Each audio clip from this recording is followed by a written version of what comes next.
Bang, bang, bang, bang, bang. Is that pretty quality? Somewhat bang. Okay, cool.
Look at us. Walepa. Just one song, guys. Everybody chill. How we living? Everybody's listening close. I like that. Hail and well met. It's your boy. I am here. The rumors of my death were incorrect. I yet live. Walepa, how we feeling? Happy Tuesday. Sage. Ahoy hoy. Soon to be birthday boy. Guys, Sage and I have a birthday coming up on Wednesday. What are you doing for us? What do you got coming for us in the post? Hope we are well. I am streaming hopefully simultaneously. Hard to say. Oh my God, your PC broke? That's as bad as it can get. Well, dang, I hope that comes and is sorted out quickly.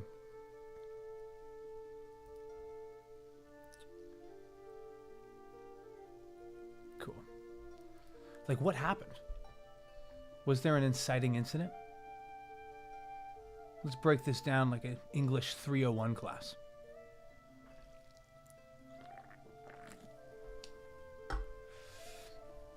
When items break that are precious to me, it really hammers in how much material objects can control me. And control a D&D party, frankly, right? You ever take somebody's +2 sword away? It fucks up their world. Man, okay. Campaign 2 will be 70 to 100 years after the end of Campaign 1. The party partially TPK'd. They were pretty fucked up. And yet they lived. Some of them did, and continued on. And what and how their characters used and were used by the past 75 years will be a conversation I'll have with those players. But the rest of the party will be coming back to a material plane that has been devastated. And that's partially what I want to focus on today. Who are these BBEGs? How, why, and where are things pulled into space and back again?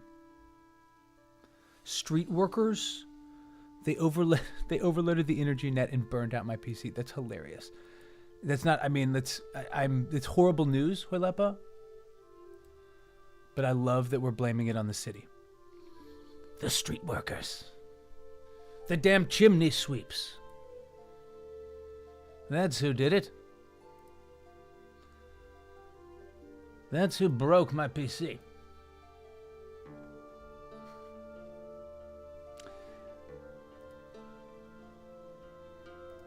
But that's also a tragedy in its own right.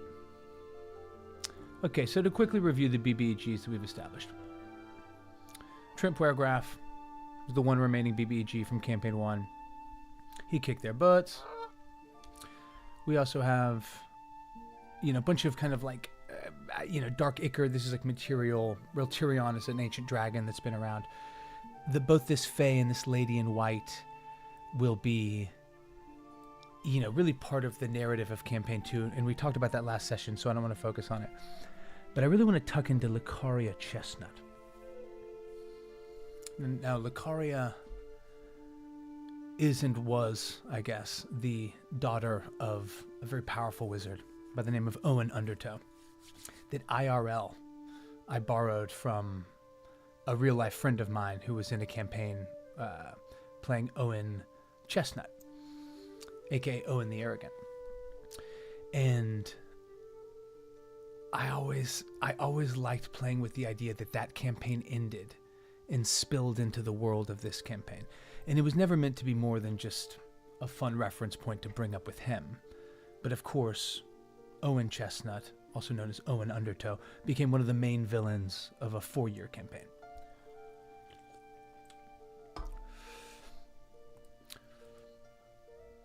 And Lucaria is his young dwarven daughter. At the time, she was about, like 28, 30, which in dwarven years is like 11, 12. But now we're jumping 70 years later, and she's kind of entering young adulthood. And her father was one of the great wizards of the Mages of the White Shadow, that in kind of the Faerun Wizards of the Coast canon were meant to be part of that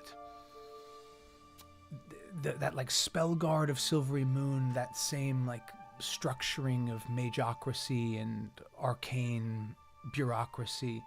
But the Mages of the White Shadow, which are just a homebrewed kind of element of my campaign, are meant to be willing to go deeper, get their hands dirtier, take more risks, perhaps more questionable bargains.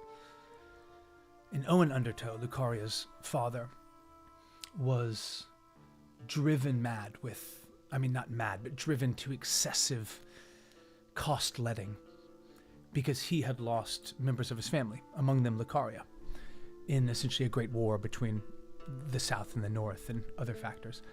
And he discovered that elements of this world, through the old gods, through the reverence that the people had held for them, could, if accessed right, allow a person to step across the material plane. Essentially, time travel. Let's go. It's not homebrew if there's not like a spaceship or some time travel. Ideally both. But Owen kept going back, kept searching, kept reaching for some clue as to where his family might have fallen. He'd narrowed it down to a couple of weeks. He was searching for a way to go back and intercede. And he did successfully find his daughter and bring her back. But months after that, in-game, the first campaign, a party known as the Storm Chasers, cornered and levied vengeance against this great wizard. So now in Campaign 2, I want Lucaria to be, looking for ways to avenge them. And since the new campaign will be the same players, but using different characters, right, in D&D, I think it can create a very sort of compelling dynamic where Lucaria might offer a powerful resource to this new party we'll call them. But the players themselves above table will know that this is the daughter of last campaign's villain.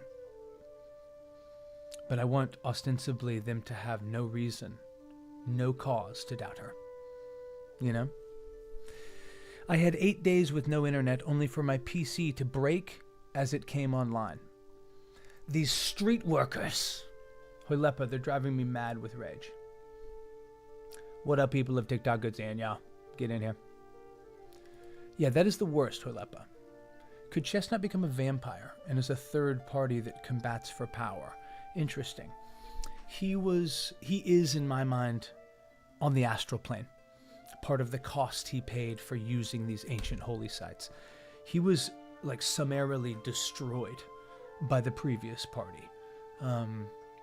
Literally blasted into bits and disintegrated. But I did treat it as if a mortal body rather decayed, but a soul, something more, an energy, seemed suctioned up into this great space. But I like that. I like the idea of some through line of her father being there, right? So I want to just take this and come down, and we will drop it into... I mean, this is some fun stuff. There's the Great Loss, where they basically, after the last campaign ended, a bunch of shit went haywire, and the Spellguard of Silvery Moon drew too deeply on their own power, in ways shattering their own arcane sort of groundings as a magical city, but also tapping out, in many cases, their ability to access magic. So I'm hoping for it to be like a low magic campaign. Not that I'll limit anyone that wants to be a spellcaster or anything like that, but within the world there has been this enormous loss of power, right? Of like arcane capability. So let me know what you think. That's sort of the jam. That's part of the jam, part of the jelly.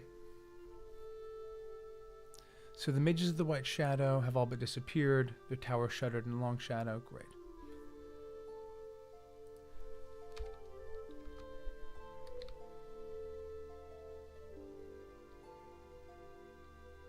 And I like to sometimes just highlight stuff whenever it's really important to me. Not that I'll, oh shoot, forget about what's going on, but just to sort of really punch it up. So future Johnny knows what's going on. You know what I mean?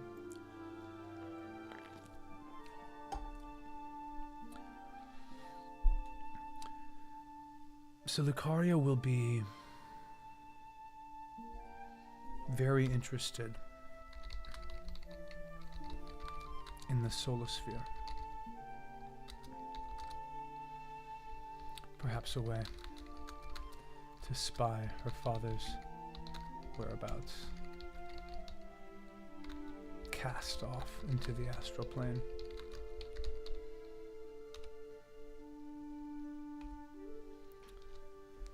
And I think she willing to mount a counter-strike on the underdog. The Drow have pushed upward and sort of ruined the material plane. If anyone is familiar with, or not the material plane, like the surface level, but if anyone ever played Dark Sun, yeah, we got any Dark Sun truthers? Yo, holla if you out there. But Dark Sun, I mean, I think it goes all the way back, at least to 2nd edition, but it might go back to 1st edition. I'm familiar with the 3rd edition version, but Dark Sun is like, it's like Dune meets Mad Max. And we're not going to straight up play that campaign setting, but in the same way that I drew so heavily from the Silver Marches 3rd edition D&D guide, I plan on doing that with the Dark Sun. Because there's just cool elements and really cool story structure that can save me a ton of time. All I need to do is take my elements of homebrew and lace them in. Or just find cool stat blocks that work, you know. Another plot point could be that his daughter sends the players to gather his remaining memories. The MacGuffin knowledge card. Interesting. Hoilepa, expound on that. I like that. So it would take me like half an hour, right, to download or upload an entire 4-year campaign worth of lore. But we can break it down to MacGuffin pretty effectively. But Hoilepa, you're right.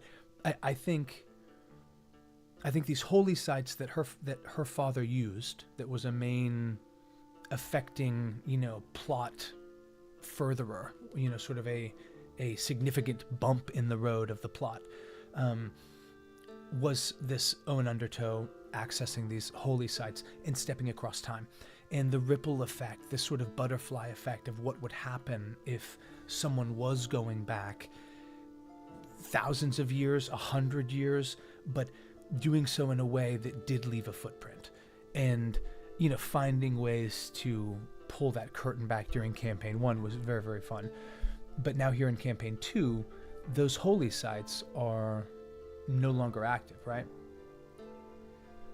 So, like, no longer in contact with the mythal presence in the material plane, like the old holy sites of the north. They're muted with drab grayscale, all color pulled from their structure. So I don't know that necessarily she would know, or I'm open to a pitch. What would that look like?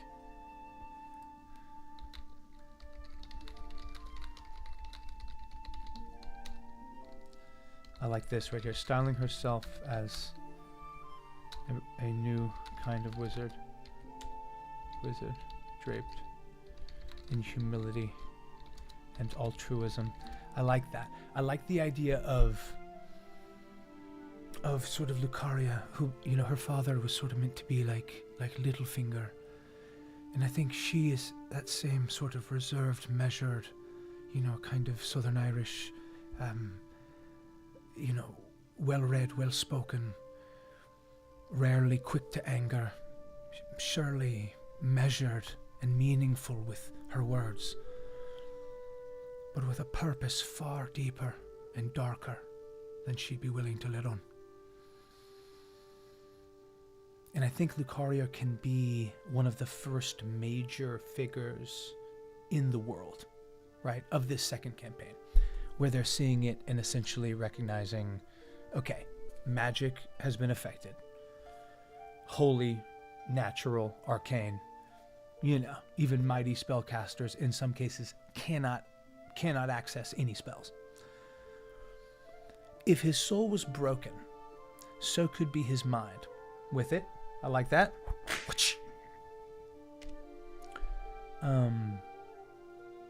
So instead of a notebook, the daughter tries to connect with the parts of her father's shattered mind.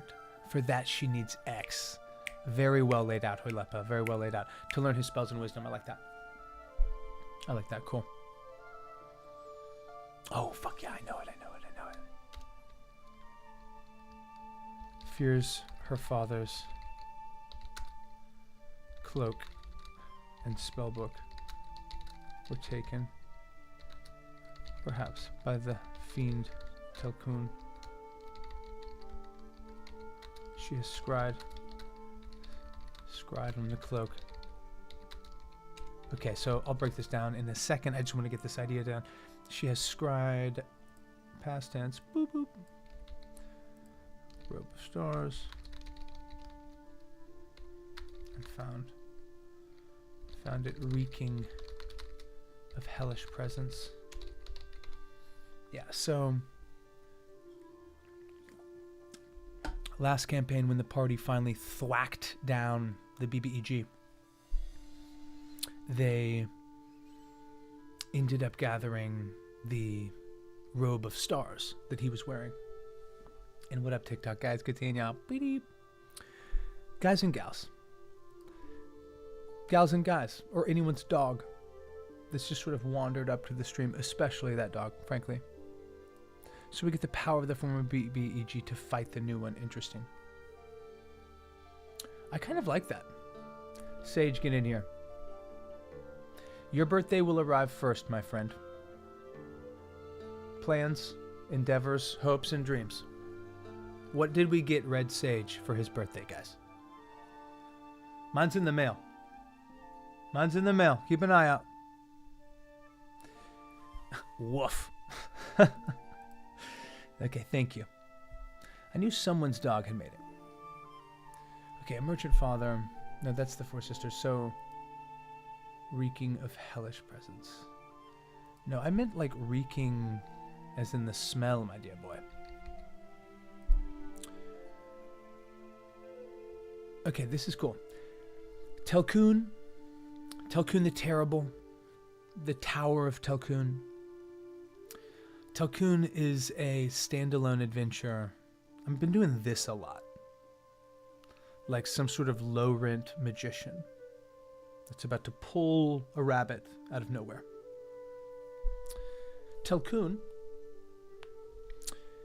was a very, very, very compelling, at least to me, adventure in this Silver Marches compendium, and it's basically this like tower that is stone and can teleport, can like be moved different locations and across the plains. Excuse me. But the party, I think, was a little too intimidated by it, and long story short, just never made it, you know? And so that, for me, the DM was like, oh shit, like I really want to do this. Like, you know what I mean? Like I'm so down for this thing. And instead, it never got opened up. So perhaps the Tower of Telkun, who already is worked into a couple through lines. Where did I put it even? I think it's maybe... Telkun is mentioned by one of these. Well, I'll find it wherever the heck it is. But if Lucaria herself is looking for this as well, is looking for Telkun, then it's just basically taking the work that was already done, the maps, the layout, the lore, and plopping it down right here. The only difference is they can't get to this tower and succeed until level 10. You know, I mean, this guy will fuck you up. Late honk. Okay, cool. And with this, let me just search for it because I'm losing it now. Yes, Dark Step. Okay. You know what? It's about time. Let's just do it. Let's do it. Let's make the jump to hyperspace. It's time to talk about Dark Step. Undoubtedly, the greatest thing that I have ever created. Dark Step is a turtle from deep space. He's a smooth mug. He's looking for trouble. Although he's a cool cucumber that prefers, honestly, fruity cocktails and fish to red meat. Darkstep is looking for $1 million in gold. Excuse me, in diamonds. And is looking for the devilish fiend Telkun. This is a great example of where I will just put a little sleep. Just to remind myself, has an enormous hamster companion. Very spacesuit, jumpsuit vibes. I'm talking a big, extremely plush, think like a grizzly bear dimensions, but it's a hamster wearing a jumpsuit. That's the vibe. And again, that's my greatest work. So if something happens, if I just keel over, put that on my tombstone. Okay, what you got for us, Sage? I'm just glad you're still older and wiser. And wiser, right? You forgot that part. Also, is a nice tush. The hero could not save the world, but the villain child. Interesting, Huilepa. So, hero... So you're saying the party in the second campaign could potentially save Lucaria. Wait, didn't I imprison him in eternal suffering or something? Sage, you did your damnedest.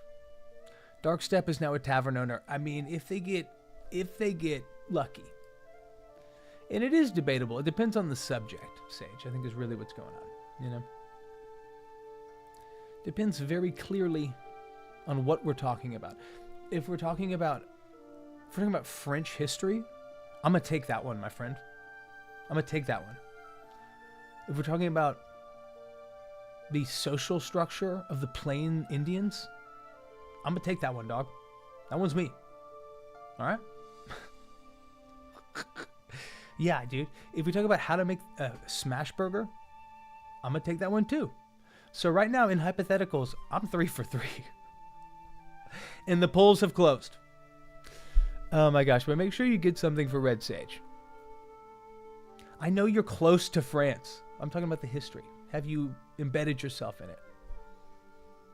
All right? Have you been harassed by your grandmother about it? You know? I have. The drunk hamster. I love it. So, we have Lucaria.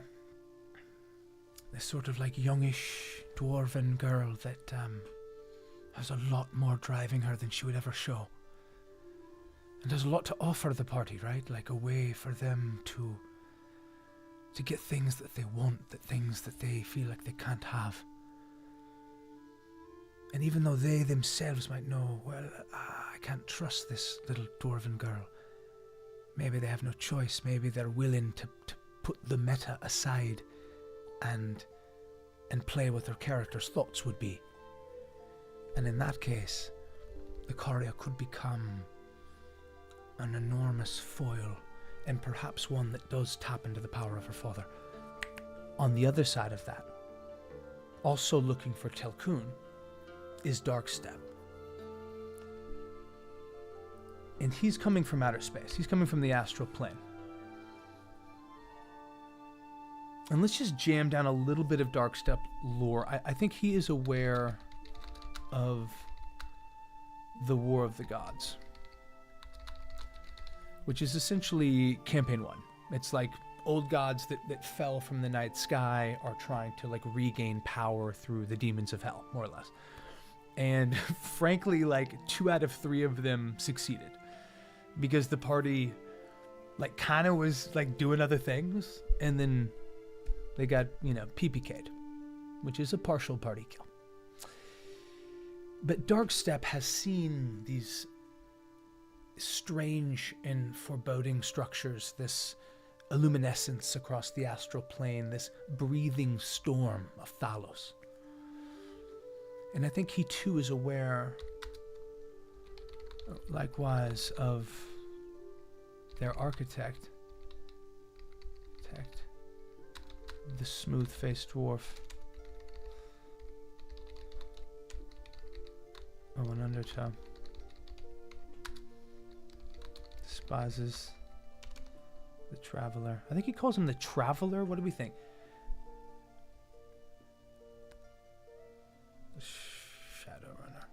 Shadowrunner.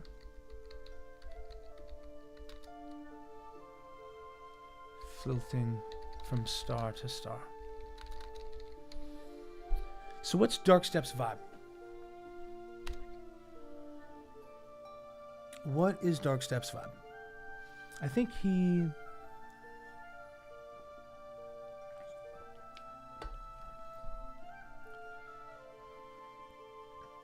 I don't want to fully even base him off anything. I mean, he will be what it'll be. Who else is in his crew? Is his crew legitimately, is his crew the crew from Star Fox? You know what I'm talking about?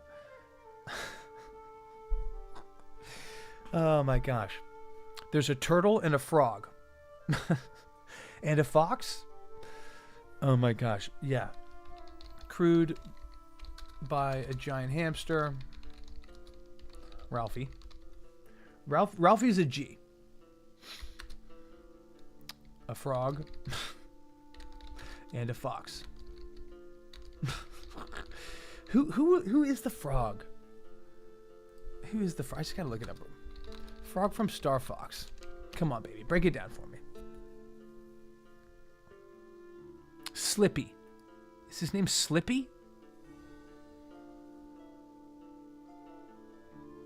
What? Slippy Toad. Okay, cool. Slippy Toad, guys. We're back. We got it. We did it. We've done it. Okay, so Slippy Toad.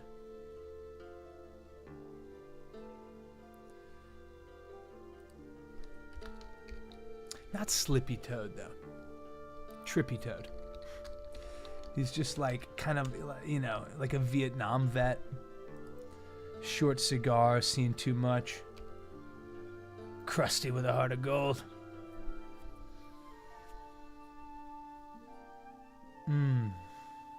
Okay, so I like the idea of this turtle. I'm not sure what he sounds like.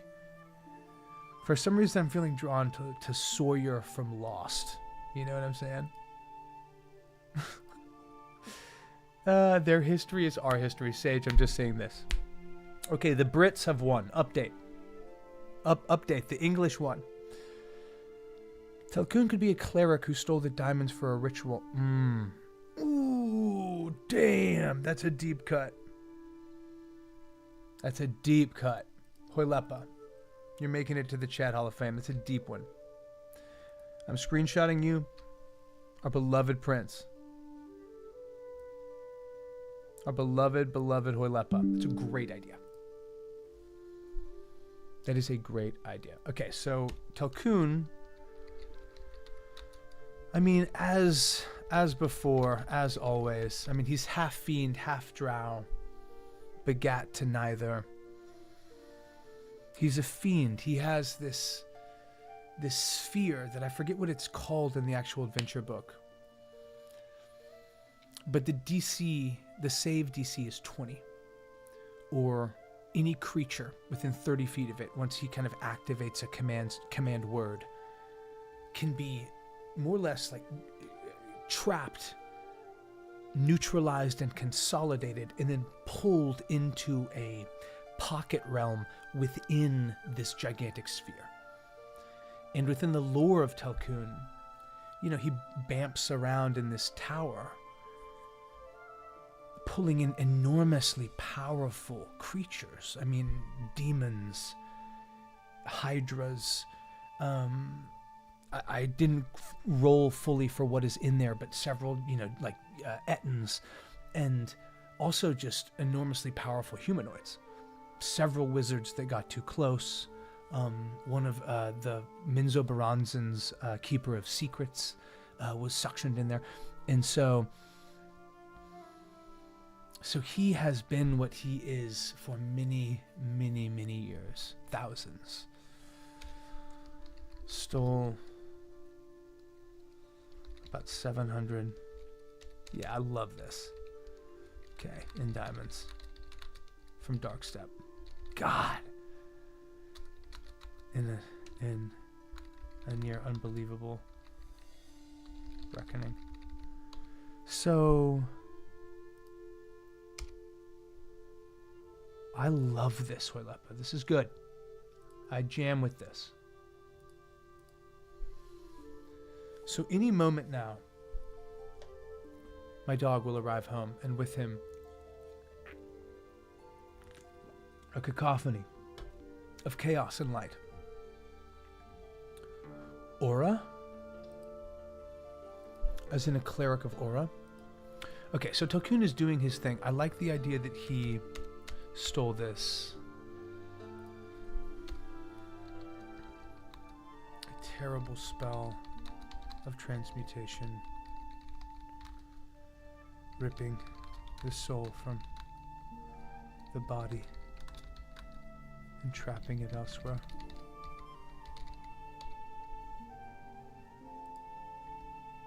Components for a terrible spell. Okay, so I like this.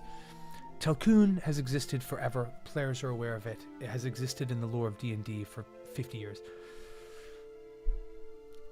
But the idea that somehow this fiend, this traveler of the plains, stole from this Han Solo space pirate of the stars needs a little bit of explanation.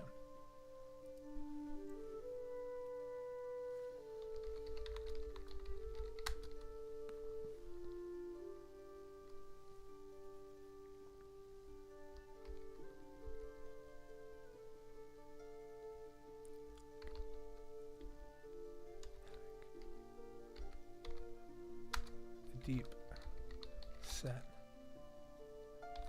and humid climate similar to Earth. Some, but only in and out from the astral plane. He searches for other pockets, others within the astral, searching for a way out.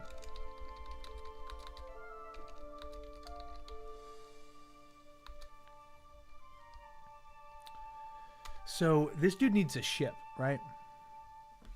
I've never played Spelljammer in D&D, but I like it and have liked it for quite some time. But I don't necessarily feel like I need to worry too much about that right now. At the same time, I have wanted to play Spelljammer forever. You know what I mean? Can't the tower be the ship? For Telkun, fuck yes. I'm talking about for Darkstep. That's exactly what I'm thinking, Sage. Like, the tower basically goes wherever the fuck it wants. Oh my gosh, Sage. I forgot Sage brought down Telkun. What a fucking hero.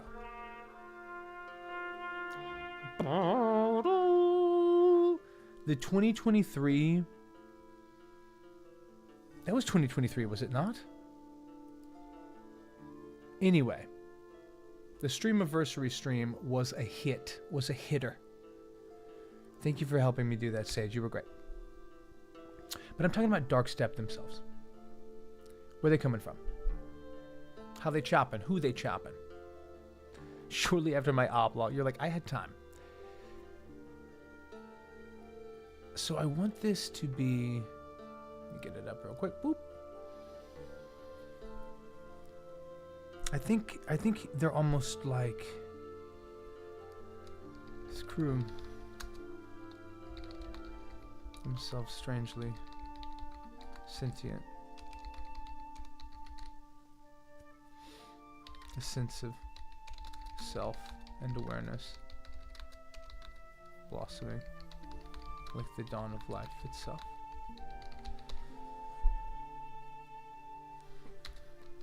They found their land, washed anew, magic running through every stream and blade of grass.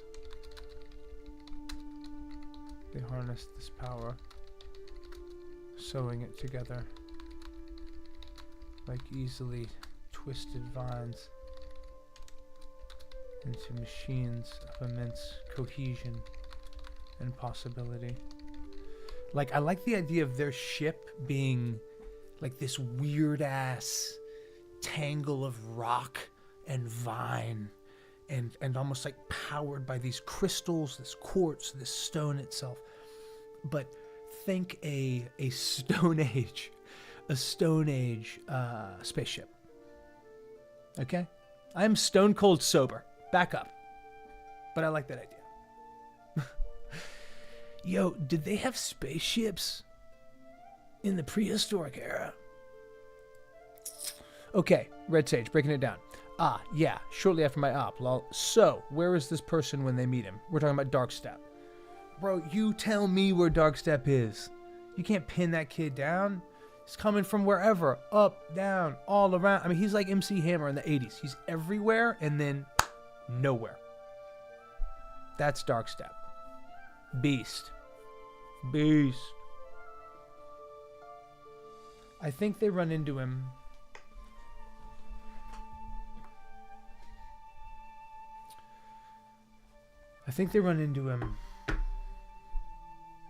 One of a handful of ways. That's an interesting thing that... Let me just put this down real quick. His ship is a tangle of vines and rough-hewn stone. Enchanted crystals. Crystal on its bottom. On its underside. if you're going to go down the route, you can't have them have a living Spelljammer ship. Are you saying that because of Spelljammer rules? Because I know nothing about that.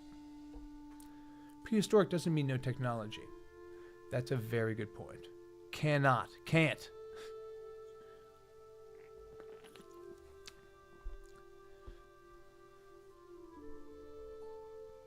Can't. Okay, well, feel free to expand on that. I'm more spitballing at this point.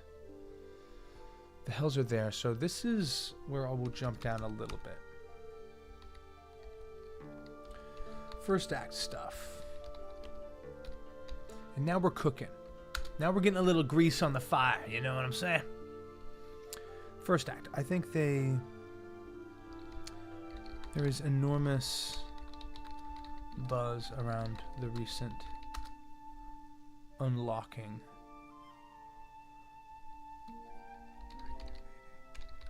of the solar sphere. Boop, boop, boop, boop. Boom. Okay, here we go. What did I even do? This? Yeah. Solar sphere. Oh god. So I like the idea of hope that the gods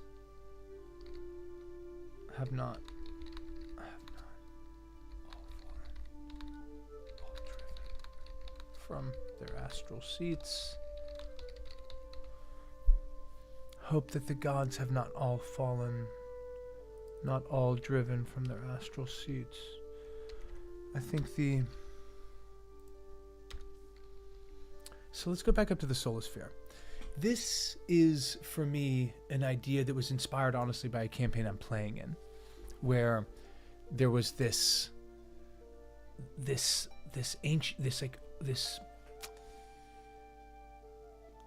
now ancient elven wizard, this lady keeper of justice in the land.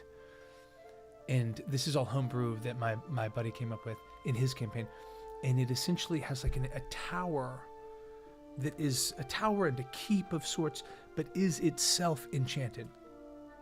It has a door frame that, once activated and walked through, it almost contains the inner, like it's basically just like this weird space that looks like a small chapel, and there's a bird bath, but the water itself gives way to a like 3D replica of this old elf. But it's just like a digital version that's there to answer questions. And this was a great way that my friend, who's a DM, came up with to just lore dump across the board and give your players like a Google search bar to ask questions about. And while that obviously can be a great way to derail an entire 3-hour session, it's also a great way to potentially put the power in your players' hands to talk about what they want to talk about, ask questions, blah, blah, blah.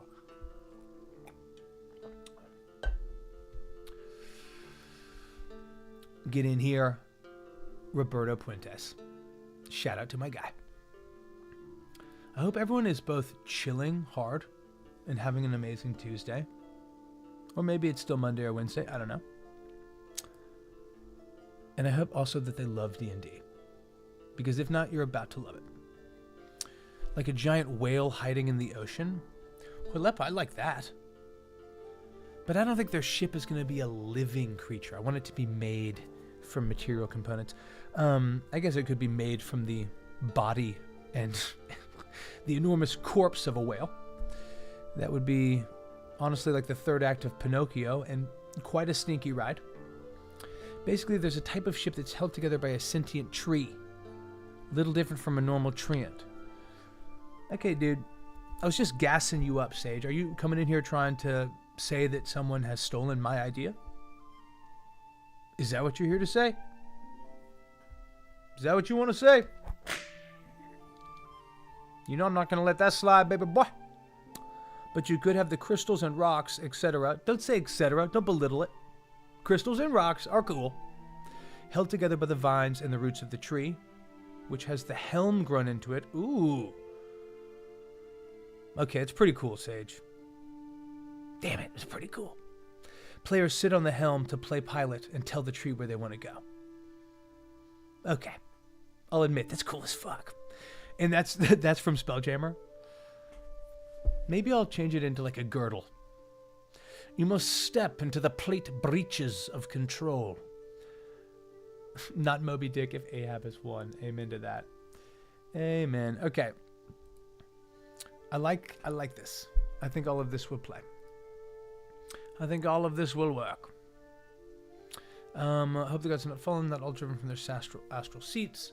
So anyway, the solar sphere is not a way to access infinite knowledge, but within my buddy's homebrewed tower, there was like this telescope that was almost like holy and blessed and imbued.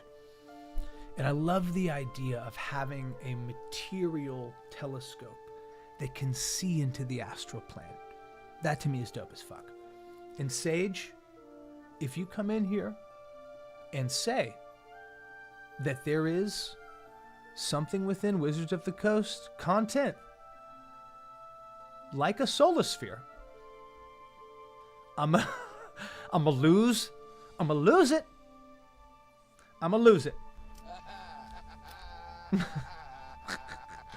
There may be. I love it. Oh, get in here, gang. Good seeing y'all. Okay. So the solar sphere can be used to view into the astral plane, to find these fallen gods, and see what chaos has risen anew. I think Lucaria also hopes to spy her father, Owen Undertow, drifting about in the astral, in the stars and seas.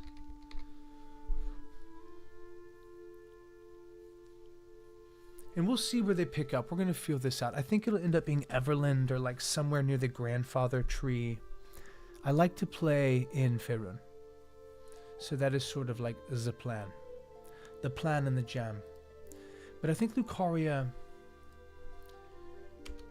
is wherever the party starts, frankly.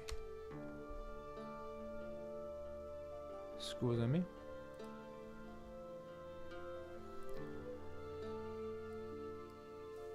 Cool.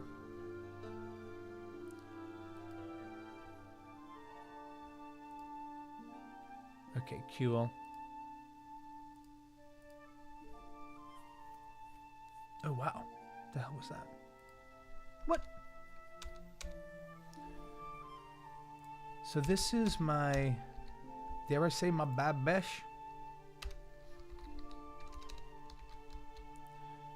Wherever the party starts, Lucaria Undertow is just leaving, having mended several. Yeah, something like, I like the idea of Lucaria, while her father was this cold, all-consuming, mysterious figure, like long withdrawn. I think she is much warmer. And like we sort of mentioned above, the idea that she's sort of like ushering in this new realm of this humble and altruistic type of wizard that only wishes to set right the great wounds that were opened. And fuck, man, like, I think there's no reason to doubt her, you know? Not yet. Not yet, anyway. Having mended several of the town's +1 weapons and a robe of dancing, she leaves a sending stone in a sack of 70 gold. Yeah, having mended.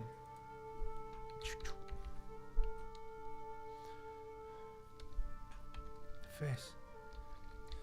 The wizards. The white shadow is no longer. It is now the white sun. Yes, yes, yes, yes.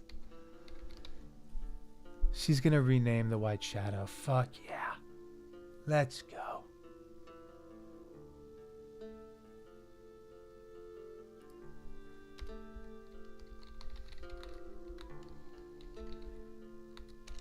I like this a lot. And like, I don't mean, not like me like trying to toot my own horn. I can't even reach my own horn, okay? I more just really, really think it's just fun. Like as a player, I love it. I love it. Whenever I see the impact or the through line of a previous campaign or of the impact of my character's actions into and onto the world. You know what I'm saying?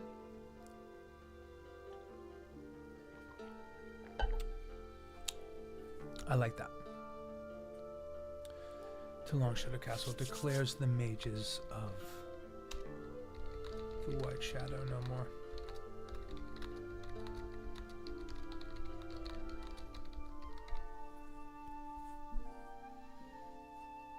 Of the White Sun? Yeah, why not?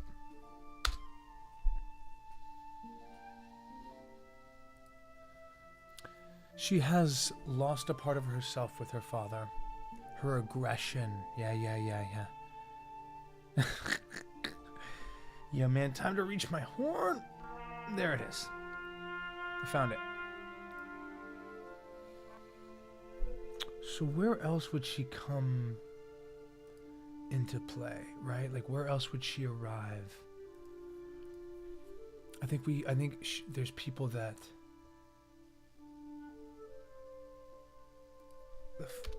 sort of praise her as a new leader, a political figure.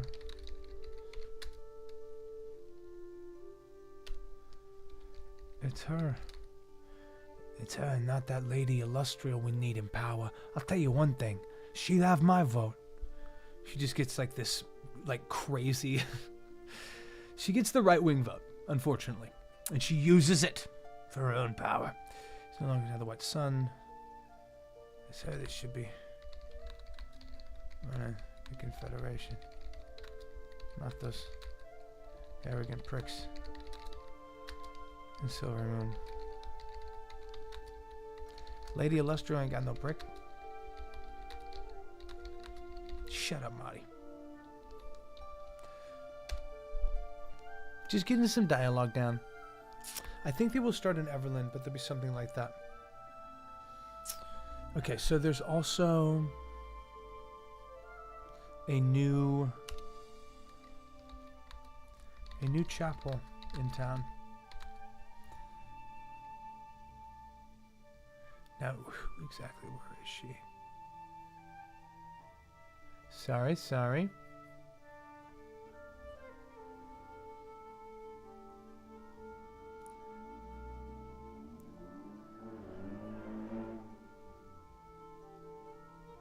So of the new god, Aleb, yes.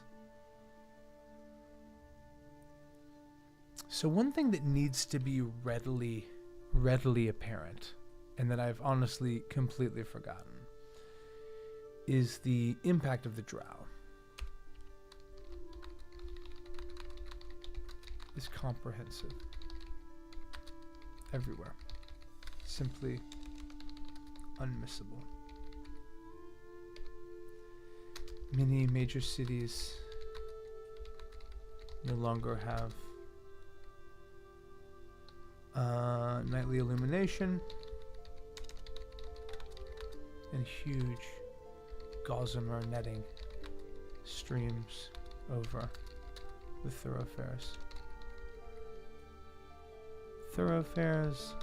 It is said the surface lives in day-long shadow since the drow victory. And what up, guys? Good seeing y'all. If you just hopped in, essentially I finished a 4-year homebrew campaign in September of this year. And next year, probably like early late February, the table and myself will be beginning campaign 2. And from about half of campaign 1, I was streaming on YouTube and Twitch and basically just like streaming my session prep like I'm doing now. Throughout that entire process, Red Sage has been a thorn in my side. No, I love you, Sage. Sage, we need to get you back on between 2 DMs. We're going to make that happen, dog. But for about half of the campaign, I was streaming the prep. I found it really, really fun. I was going to do it anyway. I love how collaborative and uplifting the tabletop community is. So I wanted to hop in there, basically. And a major motivating factor in campaign 1 and sort of a trickle-down effect of this War of the Gods was that now the Hells were rising, that some of the old gods had empowered them, had broken old, bondings, and now some powerful elements were free. And that, sort of energy and strength of the 9 Hells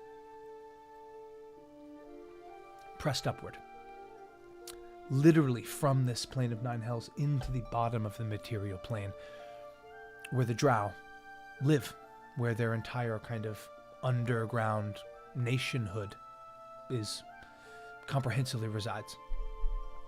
And with this threat of the Drow, of the Hells pushing Drow to the surface, this long tension, especially in major cities like Silvery Moon, Waterdeep, between Drow and, humanoids at the surface, was sparked anew. That was one of the major, that and one of the last gods not being fought. But the Drow was sort of the last thing the party had to deal with. But they did not succeed. So here in campaign 2, they're stepping into a world that is 75, 100 years removed from the end of the last campaign. And now the Drow have been in power for that length of time, or for the majority of it. So there's a new chapel in town. Let me just put this down. To the god Alab. Now, I don't like how close it is to Allah, because, I'm not trying to, parody Allah, but the riff is just that it's Bala backwards, right? I'll call him Alab, because I think that cues the B a little bit better, right? Non-Drow could only be allowed outside with foot chains. That's heavy. The plan could be a race-bound curse, making the Dark Elves to quasi-vampires. Wow. Jeez Louise, Hoylepa, you were going in. Welcome, Betsy. We're doing some Dungeon Master prep. Secretly seeks godhood, but will go public. Great. So if Bala is the goddess of death, of blood and murder, then what is Alab purportedly? Life. God of life. What is the opposite of blood? Life, spirit? What is the opposite of murder? Birth?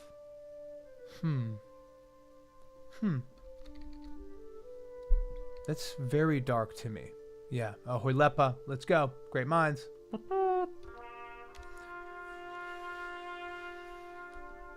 Popping up all over the surface. Popular in Everland and the citadels.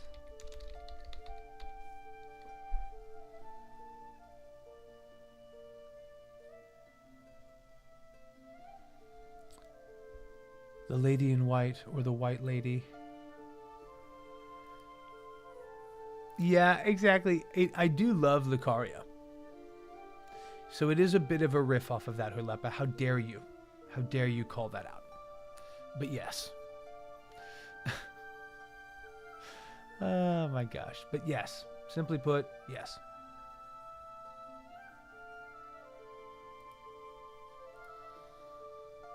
Secretly seeks godhood, blah, blah, blah. We don't need to know that. And let's just get one or two more things. Like the Hells will be on the back burner. Yeah.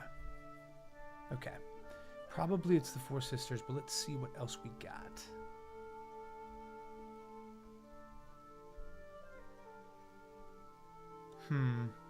What I'm basically spitballing right now is another adventure hook or campaign hook for the first couple sessions.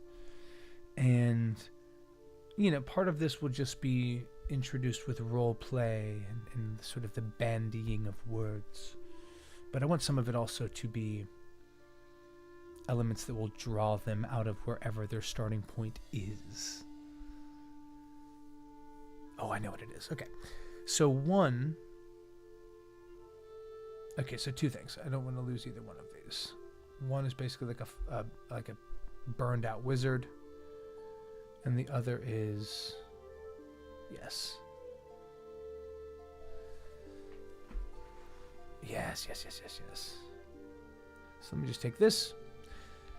A Fae that was. There's a kind of a large grab the MacGuffin quest where they will need to collect 4 rings. And they might not be rings. I'm still figuring it out. But basically 4 elements that together can fully unlock the solar sphere and allow them to perhaps travel or project to elements in the astral plane that this mighty telegraph is pointed towards. And I really enjoy the idea of... Let me just put this down real quick. This is just sort of a starting idea. Burned out wizard from Silvery Moon. Elven. No spell slots.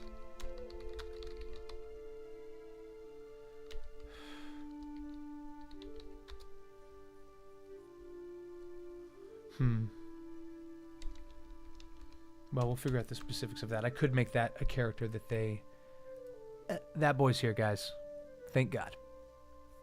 Happy Tuesday, Malej. Welcome to a little D&D prep.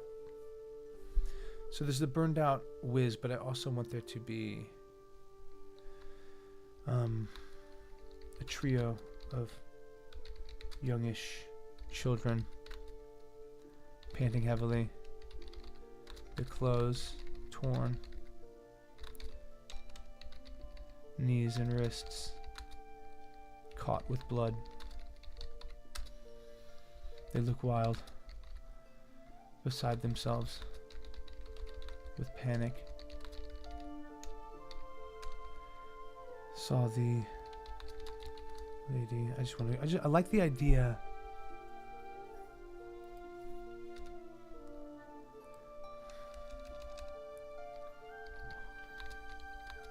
The witch. Of the witch. Of the Moors.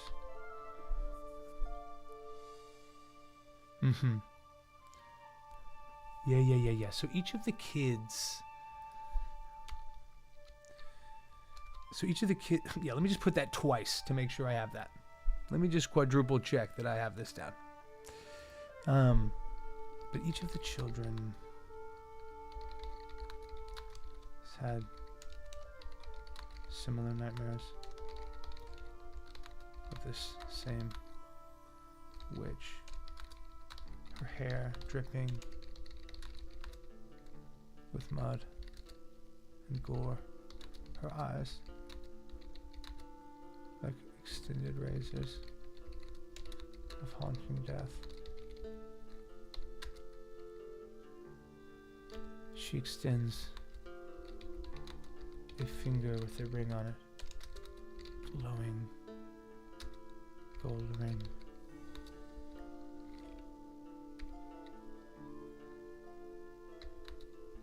cold. And it turns to heat. Heat as their screams jolt them awake.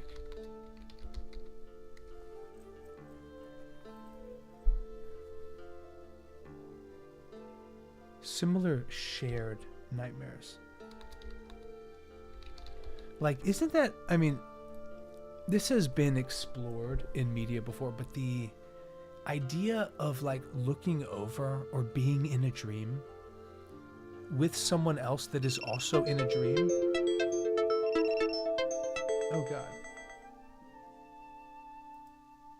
Oh. Wait, what? How dare you? I just got harassed. Just got briefly harassed by TikTok Live. We're back.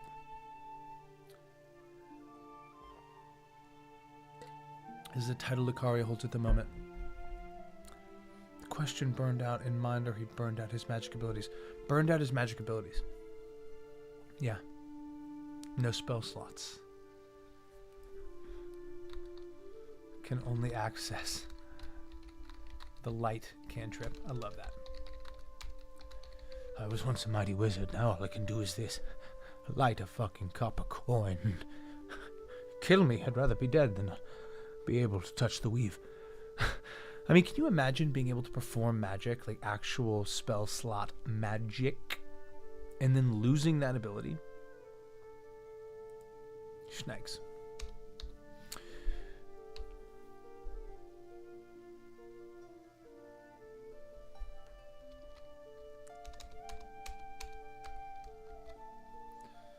So we'll figure out exactly where they were. But that works for me. Okay, gang. Well, I appreciate y'all swinging through. A pleasure, as always. I need to get out of here as I need to be somewhere around 4 o'clock. But this was really... Honestly, we got a ton done. Huilepa, Red Sage, couple MVPs. Shout out to you guys. I appreciate y'all coming through. TikTok World, thank you for coming through. Kicking it. Doing what you do, which I guess is just lurk. I love a good lurk. Love a good lurk. Okay, you guys rock. I'm out of here. We will be streaming next Monday or Tuesday. I'm not sure what. Also, guys, I found myself in Red Dead Redemption. Let's fucking go. Operation Hogtie is a success, baby boy. I'm in St. Denis, on the docks. Honestly, I don't know that I'm actually a part of any missions, but we need to go back.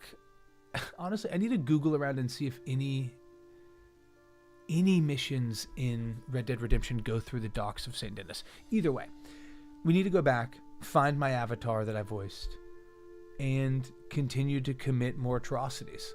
I did hogtie him, and then I dragged him behind my horse, and my plan was to drag him out of town.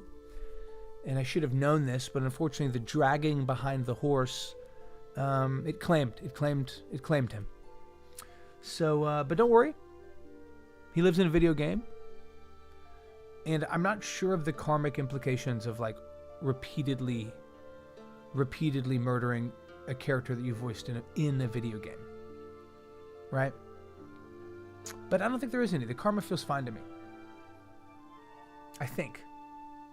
There's something about the extreme nature of how, like, I'm trying to, like, hog tie him and carry him out into the desert. You know? Like, that's aggressive. So maybe I need to pull that back a little bit. Either way, it was accomplished. Next week, we'll be doing some fun stuff. Smoochos. Boys. Okay, so now it's just us, Twitch and YouTube. Oh, thank God. He did so to rescue students. Huilepa, I love that. Huilepa, you crushed it today, man. Thank you. I think we just get out of here. I love you guys. Truly, take care of each other. Take care of yourselves. Thanks for believing in me. Oh, my birthday is tomorrow. And I am going to be releasing that Cthulhu stream on YouTube. So, show it some